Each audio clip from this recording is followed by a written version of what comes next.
ముగిసిన ఎమ్మెల్సీ ఎన్నికల పోలింగ్ మార్చి 3న ఫలితాలు.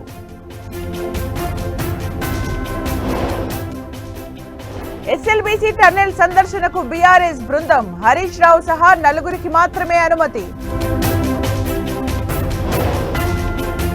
ఎస్ఎల్బీసీ టన్నెల్లో కొనసాగుతున్న రెస్క్యూ ఆపరేషన్, ఇంతవరకు లభించని కార్మికుల ఆచూకీ. ముగిసిన Vallabhaneni Vamsi police custody, Satyavardhan kidnap కేసులో పాత్రదారులపై ఆరా.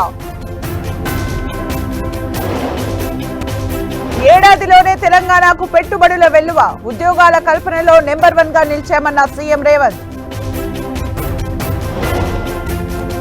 ఏ ప్రాజెక్టును అడ్డుకున్నానో నిరూపించాలి, సీఎం రేవంత్ రెడ్డికి కేంద్ర మంత్రి కిషన్ రెడ్డి సవాల్. ఓబులవారిపల్లె పిఎస్ లోనే పోసానికి వైద్య పరీక్షలు, కాసేపట్లో కోర్టులో హాజరుపరచనున్న పోలీసులు.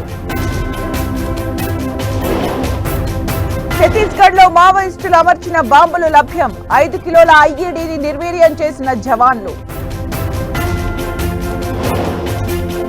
జాతిని సంస్కృతిని అనగదొక్కేందుకే భాషలపై దాడి, హిందీ వల్ల 25 భాషలు నాశనమయ్యాయన్న స్టాలిన్.